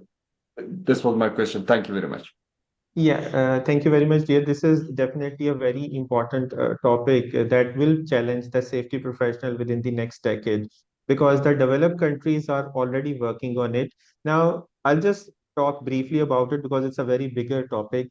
One thing that I see, the health and safety professional cannot be replaced by artificial intelligence. That means you still need to have people on ground looking after health and safety aspect. The benefit of that thing is that where cost cutting is required, health and safety professional can work with the technology, reducing the number of manpower or cutting the cost of monitoring in that thing. So definitely AI will help in that regard, whether, just like there are 100 people in the field and you have to monitor who is wearing the safety helmet or not. So artificial intelligence can help you quickly monitor this thing. But the disadvantage of that thing, the human element is missing. The artificial intelligence can monitor only those things which are programmed in it. What is not programmed will not be monitored. So there will be challenges in that thing, and there will be advantages as well. I think it's a long way to travel. Within the next 10 years, we will not see substantial changes, but there will be improvements, especially in the developed countries. The technology transfer takes a little bit of time. Whatever is implemented in a developed country, from there onward, coming to GCC and to Asian countries and other, it takes a little bit of time and effort in that regard. So overall, I don't see any substantial changes being made to this region for health and safety. So thank you very much, dear, for this question. I think we can have a next one as well. Yeah, we can Livingstone, have if you one can. more question. Yeah. Thank you, Mr. Azar, for that. Yeah. Livingston, I believe. Livingston Daniels? Yep. Mr. Livingston? Okay. Thank you, everyone. I'm happy today to have the privilege to listen to this distinguished speakers. And my question actually is for Mr. Alias Risk. Is he still around? Yeah. Yes, dear, he is available. Okay. Well done, sir. I thank you very much because honestly, I congratulate you because you have a quite intimidating CV, honestly. So my question today is regarding health and safety, because in some companies, when they employ you and you find out at the end of the day that they are using some outdated processes, and you are employed and you see that they are bypassing a lot of things, and you, like, after doing some assessment and you brought it to their knowledge, and now they say, no, this is quite expensive and this is not how we do it. If you can't work with what is on ground, you better resign. What do you do in that regard? Yeah. You understand what you got my question? Yeah. What you mean is that if I'm employed in the company and the way they do is not the way I believe that should be done, right? And they told me, if you didn't comply with our way of working, you have to resign, right? Yeah, exactly. That's it. Yeah. Okay. And in my opinion, definitely what you mean is their way of working is not the appropriate one, right? Yeah, sure. I mean, that's not that, like, they're not having health and safety as top priority, like they are doing it their way. You now came in and saw that what is on ground wasn't how it's supposed to be, that you now want to ensure compliance. Now they said, no, if you can't work with what is on ground, you resign. So what do you do? Yeah, from my experience now in the civilian and for the all previous years, there's always a difference between how management think and how the on-ground people think. The on-ground people think, and I used to be one of those, I'm not always in the managerial position. So we always think that everything should happen in the most theoretical, correct way. When you go on the managerial level, the aspect, it might differ, but it's not always a wrong one. I'm not saying that if it's totally correct, but sometimes when you see it from your angle for 20 degrees, let's say, they, at the management level, they might see things like 180 degrees. They have a broadened view. For this one, it is understandable. So my role being on lower level or highest level, I have to understand this. Unless and until it become not ethical, not correct, then yes, I resign. If they are asking me to do opposite or not in alignment with my ethics, with the correct, with the legal thing, yes, I resign. But if it is a different way of working, I have to be lenient a little bit, to be adapted, to be like adjusted, if I can say, to the company vision and the way they work. I wish I could, I did answer your question. Yeah, I think that, yeah, I got that. Thank you very much. Thank you very much. Thank you, Mr. Daniels, and of course, Mr. Elias. Thank you You're so welcome. much. Yeah, thank we you. will be continuing on with the Q&A panel later on, as I believe our guest of honor and speaker from the boss is already logged in. So as a reminder, before we move on to her topic, please keep your microphones muted to avoid any background noise. So I think it is, of course, my pleasure to introduce her as we've been waiting and anticipating her talk. So our guest speaker, all right, is the Chief Operating Officer of NEBOSH. She is a Chartered Safety and Health Practitioner of IOSH and a Fellow of the Chartered Institute of Educational Assessors. She has become a qualified health and safety practitioner for over 25 years ago while working at ROSPA, where she taught a wide range of courses and helped several boards implement safety governance. As NEBOSH's Chief Operating Officer, she has responsibility for providing leadership on qualification development and assessment and on all compliance matters, including learning partner accreditation. Previously, she has studied with Cambridge University for the Certificate of Continuing Education, Principles and Practice of Assessment, and is now undertaking further study with Cambridge University for a Master's in Education. She is the Vice President of INSHPO, a ROSPA ambassador, a One Wish mentor, and is a judge on several industry awards, including the ROSPA Health and Safety Awards, the double IRSM Risk Excellence Awards, and the SHE Excellence Awards. Ladies and gentlemen, it is my pleasure to introduce to you our guest speaker, the one and only Ms. D.R., Chief Operating Officer for NIBOSH. Let's give her a big hand, ladies and gentlemen. Ms. D, welcome. Welcome to our third DISS Virtual Alumni Homecoming event. Oh, thank you so much for that amazing introduction. Thank you very much indeed. And it's an honor and a pleasure for me to be here. So thank you for the invitation to this great event. Yeah, so is the presentation showing okay? Yes, we can see your screen right now. Fabulous, fabulous. If anybody wants copies of this presentation, very welcome to ask for that to be shared. I'm very happy for that to go around your delegates. Yeah, so I've got 15 minutes here to talk to you about safety culture and a little bit about trends and innovations in safety culture. But to do that, I thought it'd be really useful to go back to where it all started. And sadly, that was from a whole bunch of major disasters across a whole range of industries. So some of you will have read reports from the space disaster with Challenger in 1986, chemical disasters like Bhopal in 1984, oil and gas industry with Piper Alpha, Herald of Re-Enterprise in maritime, various rail disasters such as Clapham Junction, and also the Chernobyl disaster. And it was this particular disaster that we got the first definition of safety culture.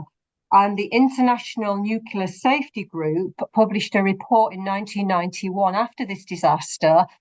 And they absolutely, in that report, recognised the need for good engineering controls, for formal safety management systems to control risk. But they equally recognised how important it was to get the commitment of the workforce and the commitment of leadership. So that was the origins of our definitions of safety culture in that very first report in 1991, where that nuclear safety group spoke about this collective need of characteristics, attitudes that people needed to come together collectively and prioritise safety. That has been simplified to the way we do things around here. And I'm sure many of you have heard that simplification. This is what safety culture is. It's the way we do things around here. And there's some other examples of definitions there, but it's about the sharing of values, that collective ownership of safety, prioritising it above other competing goals. So as such, it becomes part of organisational culture. And the one that I really like there is that one at the bottom. It recognises how people feel, the psychological aspects, which impacts on how we behave, and then the organisational situation. So the reason I wanted to go back to this definition is that nothing has really changed. I think, the importance of that definition still stands today, and we've still got work to do to achieve it. And the simplest way I think we can refer to safety culture is it's the way things are actually done. We have our management systems, our controls, our procedures that set out how we want things to be done, but the safety culture in an organisation actually dictates how it is done.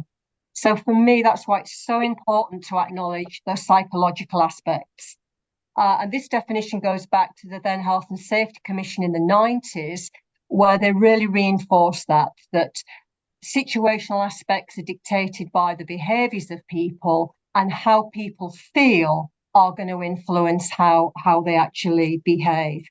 And we've seen, quite rightly so in recent years, a real focus on psychological safety, on the need to address psychosocial hazards and risks. And it's great we're giving that emphasis to it now, but it has long been recognised. Even before the 90s, research in the 50s was saying we need to think about how people think and feel, because that's what is really going to influence our safety culture.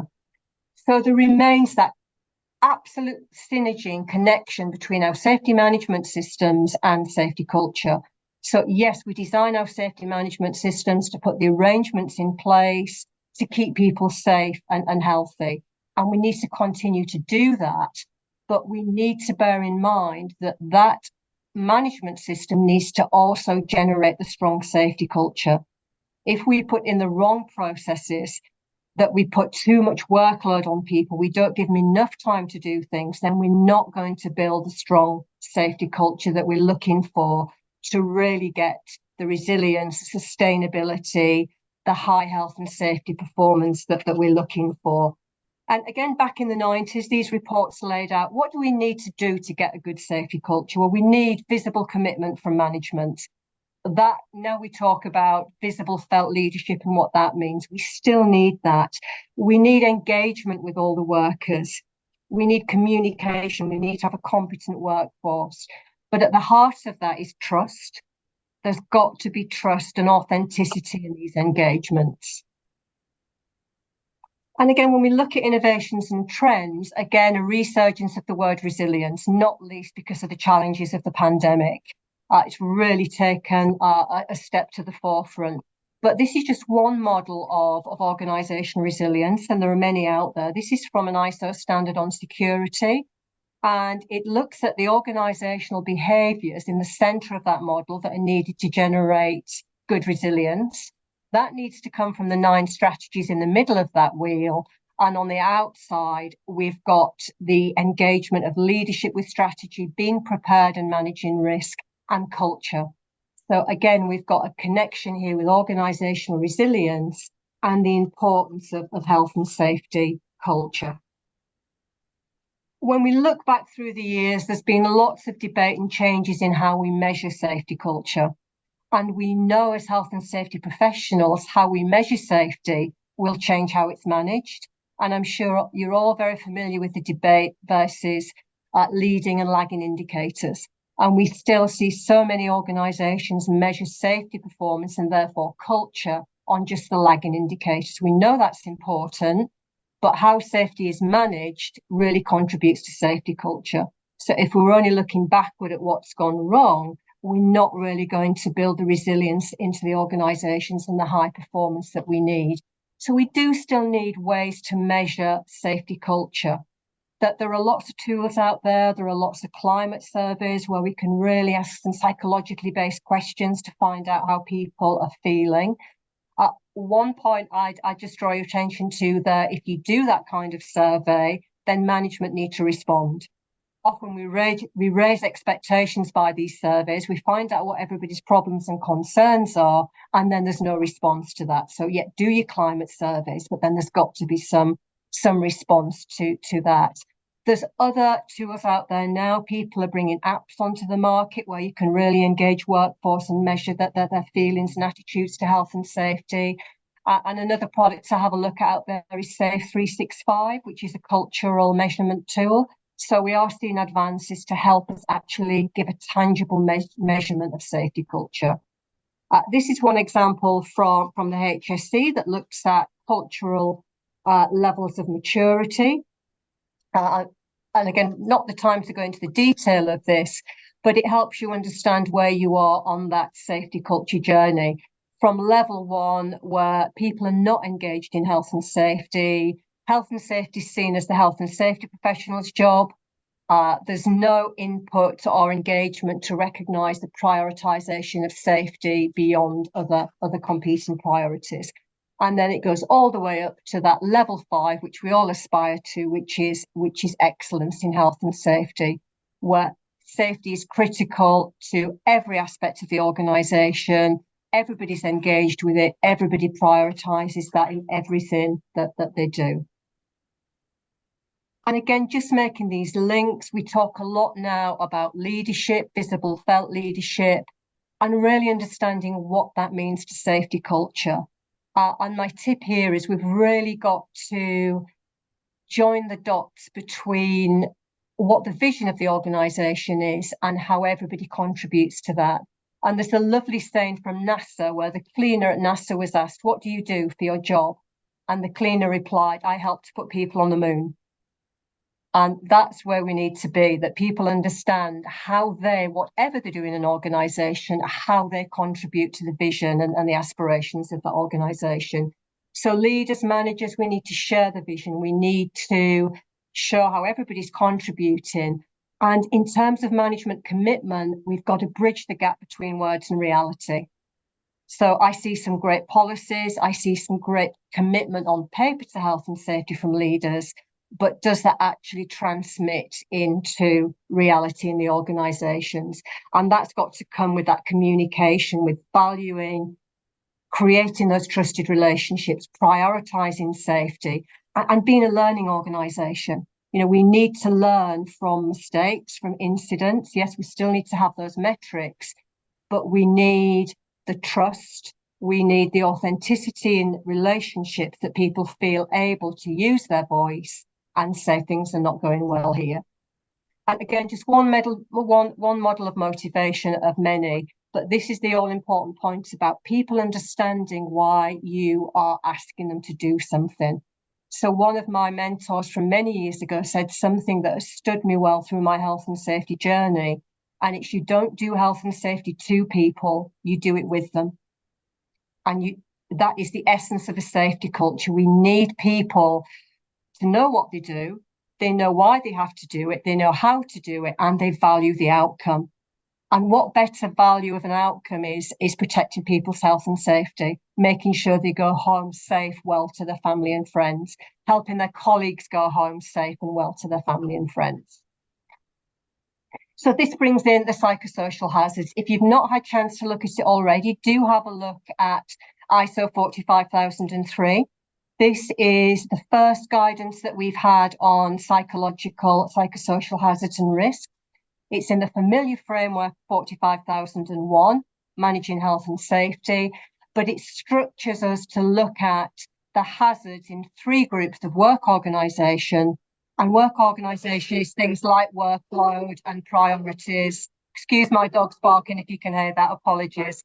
The social factors and the work environment that they work in. So important to make that connect now between psychosocial hazards and all the other hazards that we're facing in organisations of today.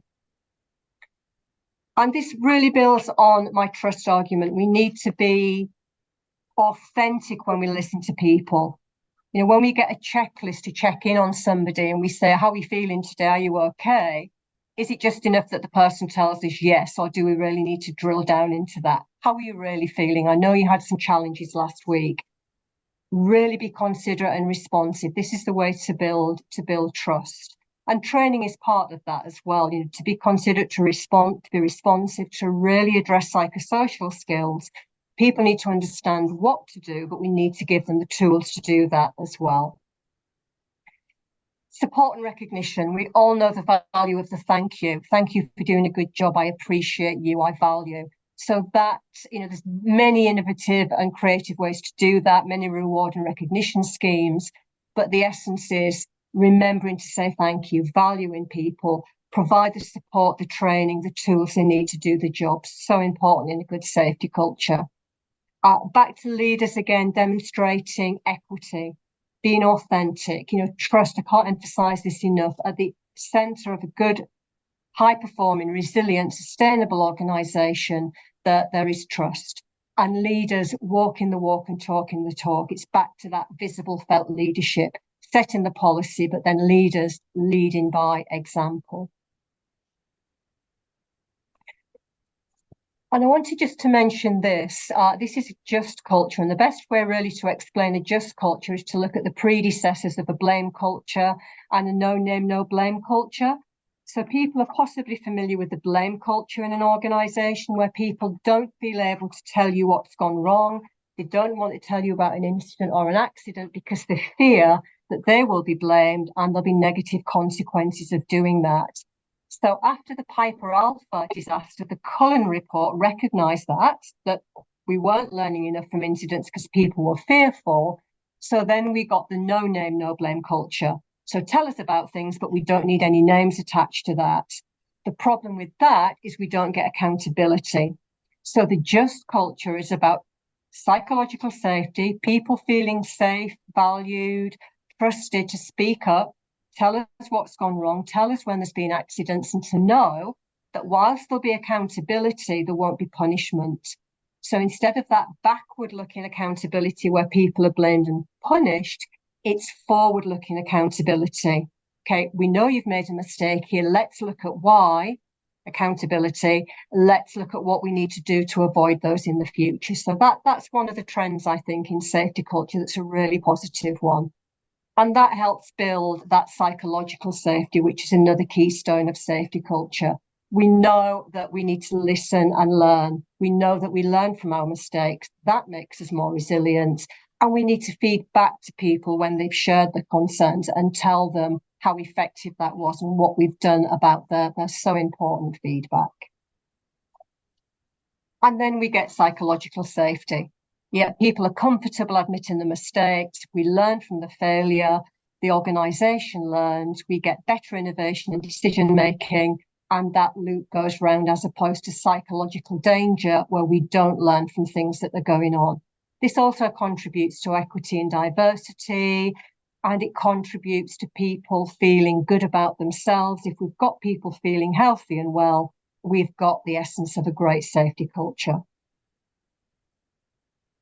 And nearing the end of the presentation now, a link with sustainability. So these are how we've seen safety culture really develop.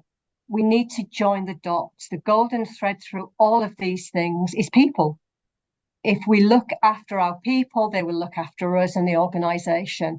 I've just highlighted here some of the relevant UN Sustainable Development Goals, which talk about health and well-being, economic growth, reduced inequalities. Safety culture and sustainability, for me, absolutely go hand in hand.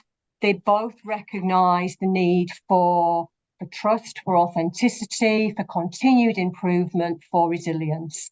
So now, safety culture just isn't something that sits aside from everything else. It's the essence of everything that we're trying to achieve as individuals with our well-being, in terms of organisation resilience and contribution to sustainability in society generally. That all leads to what the World Health Organization are trying to achieve with their healthy workplace model. At the heart of that, we've got ethics and values, valuing people, leaders and workers engaging and trusting in that relationship. The systems that put all of that into action, the interaction between the physical work environment, the psychosocial work environment, the contribution of social purpose to societies generally, and access to everybody having that all-important right to go home safe and well at the end of every single working day. We can achieve this. I absolutely love speaking at events like this because we are truly stronger together. We learn from each other. We continue to learn. If we put people at the heart of everything that we do, if we value people, if we are kind, if we show up for each other, we keep people healthy and safe. We build resilience. We build sustainability. It has been my pleasure to talk to you today. Thank you so much. Ladies and gentlemen, let's give a hand to Ms. DR. Thank you so much, ma'am. Such a very insightful topic that you have. It's something that we can definitely look forward to. Of course, your expert talk on the trends and innovations in safety culture. It's a pleasure to have you here with us on this fine afternoon. Thank you again, ma'am. Thank you so much on behalf of all of you here. Thank you. Successful event for the rest of the day. Thank you. Thank you. So I don't know if we'll have time to actually entertain some questions for Ms. D, but I do encourage our participants to put in your questions in our chat box. Like I said earlier, we'll be collating them. Hopefully we'll have a chance to answer them later for all of our guest speakers. All right. Thank you again, Ms. D. Thank you so much. Thank you. Bye-bye. Thank you. Thank you. All right. That was such a very exciting topic that we've had with Ms. D, and not just with her, of course, but with all of our speakers for this afternoon. Now, I think we can move forward to the announcement of our research paper contest winner. And for that, I would like to turn it over to Mr. Azhar. Sir? All right. Thank you very much, Jessica, for that. So guys, just like you might be excited as well, those of you who have participated in the event, I was also excited because there were a couple of questions in my mind. We had student from IGC, we have student from diploma. So one question that was boggling my mind, that who will be that winner, whether that will be from IGC or from diploma, because the topic is most relevant to both of them. Another interesting thing which I was continuously, which was back of my mind, we have so many good tutors here. And one of the things that I was looking into that the winner will be from which batch and from which tutor, right? So I was, kind of praying as well that that should be from my batch, just like, I have so much love and respect from my students. So I was thinking about that. But we had formulated a committee. It was not a single person's decision. We had a committee where myself, marketing manager, Miss May, and Mr. Ivan, who is the face-to-face manager, and he is, working with the SS for so long, almost more than 17 years now. So they had their insight into all the submissions as well. So we started this competition on 6th of October, and we had requested participants to submit their work by 20th.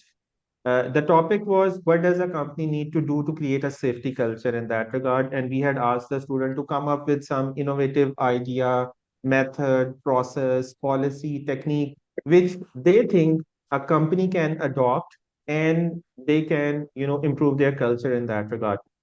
We had asked the student to share their own work without copy pasting from any standard or any other thing. And we were looking for originality and everything. So three criterias we had established. Number one, originality and communication that had weighted for 40%, content 40%, and the logical structure that was 20% in that regard. Within the due time, we had received 16 submissions from the different students in that regard. And first, I will announce the top three students who were there, and at the end, then I will tell you which one is the final one in that regard. Okay, just to make it a little bit exciting. So we had three students. Eric Sasali was there. He had done an excellent effort in that regard. He had shared a research paper where he had focused on the management and employees. Along with, he had also mentioned some technology solutions with that one. He had shared multiple ideas of IoT, wearable technology and predictive analysis. So he had done a good effort in that regard. Another student, Ronald, was there. He had focused on different management concepts and innovative solutions. He had done a good thing because he had explained the pros and cons of everything that he has explained. I think his assessment was having a clarity. He had a logical structure. The key facts that the organization culture was clearly addressed in his research paper. All the areas was clear. He had defined in depth as well. So overall, his submission was also good at that end. And then there was another student, Nelson, right? He had also focused on innovative technology solution, just like, wearable technology is there. He had given particular examples, let's say from construction industry, having these smart helmets with sensors. Then he had given example of AI analytics for manufacturing. So he had considered application of the technology in different industries, how that can be done. So he had a clear picture about the significance of safety culture. He had recommended clear strategies, what need to be done, how it needs to be done, right? So guys, these were the top three students, in that regard. I don't know whether these three students are present right now within the session or not. I would be happier. So I guess Ronald is present here. Nelson is also here. Okay, and Eric. Eric is not available. All right. So let me just announce the winner now. Okay. And I would request everyone to cheer for them because these are our alumni and their success is our success. In that regard, we are happy, whenever our student succeeds, whether with us or in their professional life, we should be happy for that. So, guys, the winner for this event, for his good work in that regard, he was our top scorer, having 85 marks out of 100 in that regard. That is Mr. Nelson. And congratulations to him because he has won a prize for almost 3,000 reals. And when he would decide to do diploma with us, he will get a 50% off for that one. So congratulations and very well done. Great work you have done in that regard. Hats off to you. Thank you, Mr. Azar. Congratulations again, Mr. Nelson. I'm not sure if he is online with us, But just a reminder to all the winners, you'll be receiving an email from us on how to claim your prizes. But today, our research paper winner, Mr. Nelson, will be receiving a 50% discount on the Bosch Diploma Level 6. Congratulations again. All right. Thank you, Mr. Jessica, Azar. Thank you for that. Yeah, go ahead. Jessica, I think he's present in the session. He is Oh, he present is. in our Nelson. Yeah, he is there. Congratulations, Nelson. Where is he? Trying to find- But yeah, as Nelson I Omedo. mentioned, Yeah. he'll be receiving an email from us on how to claim the prize. But today you have taken away, you'll be taking home with you a 50% discount on the Bosch Diploma Level 6. That's definitely one way to, of course, upgrade your footing on the health and safety industry. And we are very much happy to provide this for you. And congratulations once again. Thank you, Mr. Azar. Thank you for that. Thank you. But Welcome. of course, I think a lot of winners will be coming home with special prizes today. It's not just Mr. Nelson. I believe we are ready to move forward with our raffle draw. All right. So the prizes at stake. All right. For our minor prizes, the first prize would be Bosch Level 2 course. Okay, so this is including the exam fees. The second prize would be AYIMA, all right, course, Environmental Sustainability Skill for Managers, Blended Learning. Third prize would be any IOSH IOSH course. Basically, it could be managing safely, working safely, fire safety for management. So I think we can start first. Miss May, are you here? Like, we'll do the third prize, the IOSH course. Miss May? Yes, we'll do. Okay. Okay, sorry. So the first prize we'll be giving away is the third prize. This is the minor raffle draw. Okay, one lucky winner will be taking home a free IOSH course. So who would it be? Congratulations, Mr. Sakib Wahid. All right, so we'll be taking note of that, of course. Mr. Sakib Wahid will be taking home an IOSH course. All right, care of course, DISS. Thank you so much. Congratulations on that. Second prize, AYIMA Environmental Sustainability Skills for Managers course. Who will be our winner? Mr. Muhumuza Ronald. Mr. Muhumuza Ronald, you'll be taking home AYIMA Environmental Sustainability Skills for Managers course, Blended Learning, of course. That's our second prize. First prize of our minor prizes would be the Bosch Level 2 course. This is including examination fees.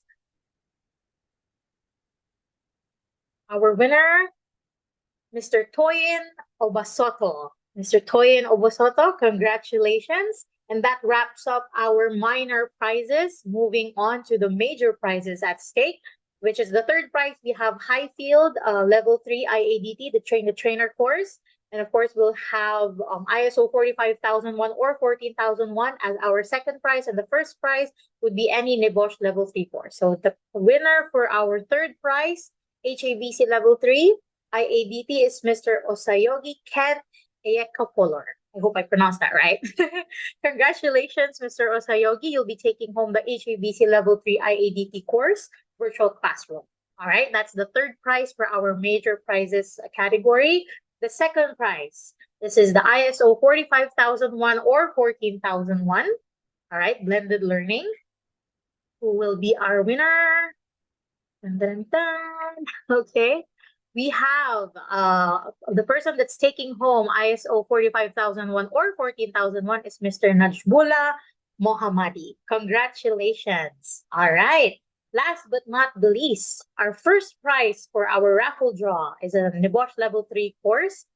All right. Blended Learning. This is excluding examination fees, by the way, but it is nonetheless a Bosch Level 3 course. And the winner is Mr. Ali Mutao.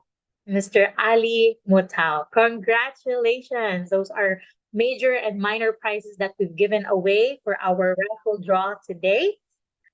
Just a quick reminder, once again, you will be receiving, all the winners will be receiving an email from us on how to claim your prizes.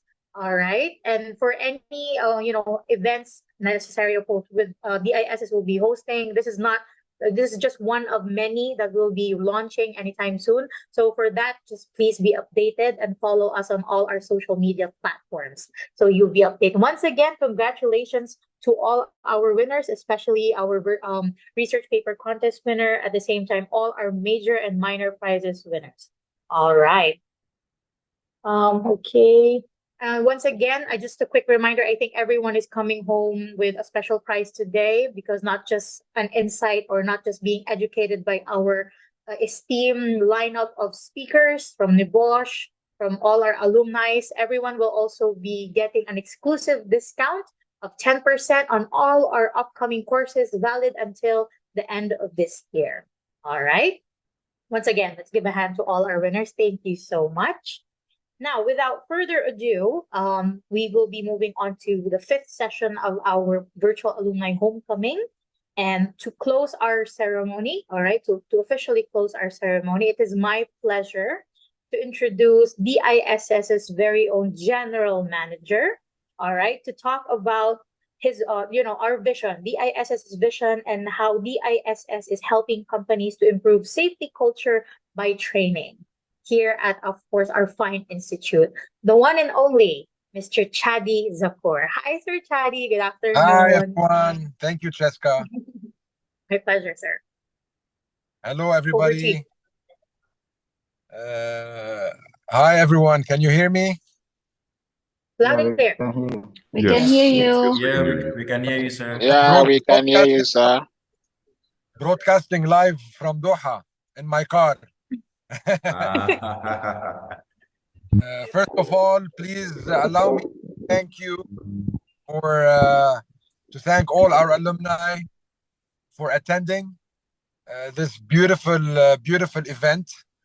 Thank you for the most important asset of DISS, its people, the staff, my colleagues, for organizing this.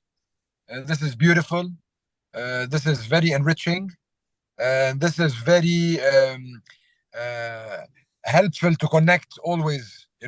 We as human beings pass through each other's lives, and it's always a beautiful thing to reconnect with the faces that we know from the past and everything. And thank you for the guest speakers, for all the interesting topics and the very helpful information shared. We really, really appreciate your presence, and once again, thank you so much. I'm not going to make it, I'm not going to be long. I'm going to be very short in what I'm trying to tell you guys. And DISS has been in the market for a while. We've always trying to improve, continuous improvement program is always there.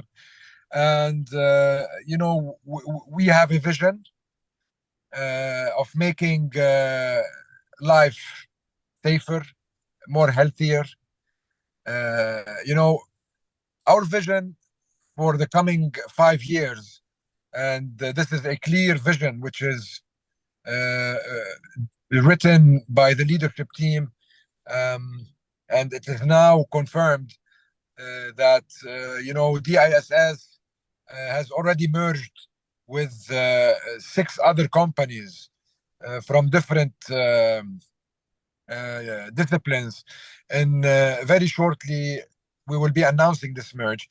And why I'm trying to tell you this merge is so important for us, because we will be responsible to train more than 50 to 80,000 people in a short period of time, which is 3 to 5 years, which will be serving the oil and gas industry in Qatar. And we're talking about, everybody from facility management to catering operations to construction to everything. So for us, this is a very, very, very, very extremely challenging and happy moment to be able to culminate all those 16 years, I don't know, plus, of working hard and trying to create a name for ourselves and trying to create, a credibility, which is something very rare in our industry these days. Anybody can open a training office and then, start giving away stuff. We see it happening a lot. So no, for us, we aim to be the best in what we do. This is our personal commitment to become better in our job, to become better in serving the industries from construction to the food and beverage to everything that is related to us. So the vision is here finally. You know, we have reached a very critical moment in our company. The merger is inked, signed, it's concrete, it happened. All right. So everything, what I need to tell you guys, that your hard work has made us reach this milestone. Okay. Now, moving forward, yes, DISS will build on this amazing milestone to add more accreditations and more trainings. Some trainings we didn't have because they required lots of investment. It's not easy in this industry to do just get people and train. You need equipment, you need platforms, you need stuff like that. So we are also reaching this level. We are entering into oil and gas business, extremely powerful in the coming 2 to 3 years. All right. So for us as a company, we are growing, we are strong, we are expanding, and the future is for health and safety. No budget should cut health and safety out. I've been hearing a lot lately of companies that are not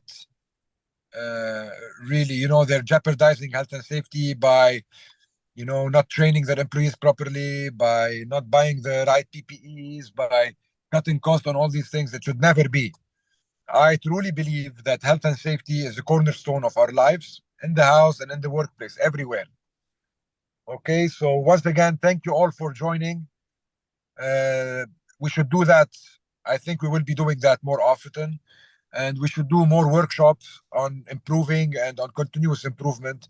This will be launched soon, so I also invite you guys to come in and join us on that. We're still working on the program on that. Okay, so I just wanted to share with you the vision, the future, which is basically created by us. We create our own future.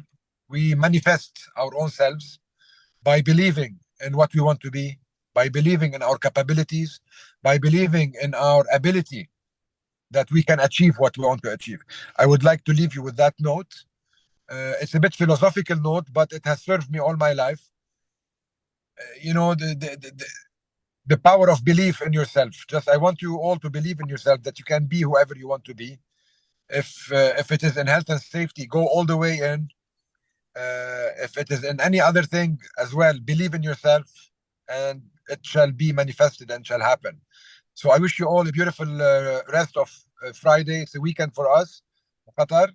If you're working today, also have a safe day. And please, if anybody has any questions for me, shoot. Thank you for listening.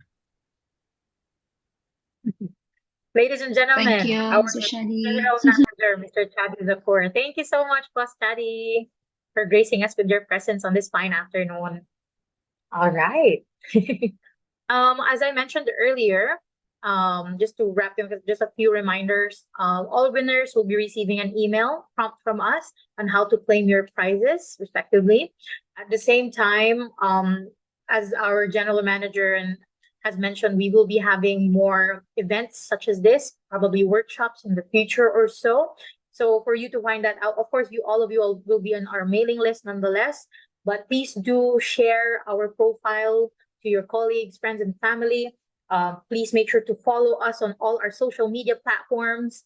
We have LinkedIn, we are at Instagram, Facebook, etc. If you do have any questions as well, use our chat box. We still have our chat box live right now. We'll be collating all of your questions and probably will be asking, of course, our speakers to help answer them as well. And for any other further questions or queries for DISS, please email us at info@diss.com.qa. I believe we've had like a very successful afternoon. Thank you to all our speakers, to our alumni, the participants, contest winners, etc. Our DISS family, on behalf of all of us here, thank you for gracing us with your presence in our third annual Virtual Alumni Event. Hopefully, by the next coming years, it's not just going to be virtually. We'll have a chance to actually see each other face to face. So I believe everyone has major takeaways on our topic of developing safety culture for a brighter future. As per Mr. Chaddy, of course, if you manifest good things in your life, as for Ms. D, if you remain kind, for all our speakers, we have different takeaways from all of their topics, something that we can bring with us, not just today, but moving forward on the next coming days, next coming years that we can anticipate. And once again, thank you so much for joining us today, and hope to see you at the next event. Thank you. All right. Thank you, everyone. Thank you. All right, thank you.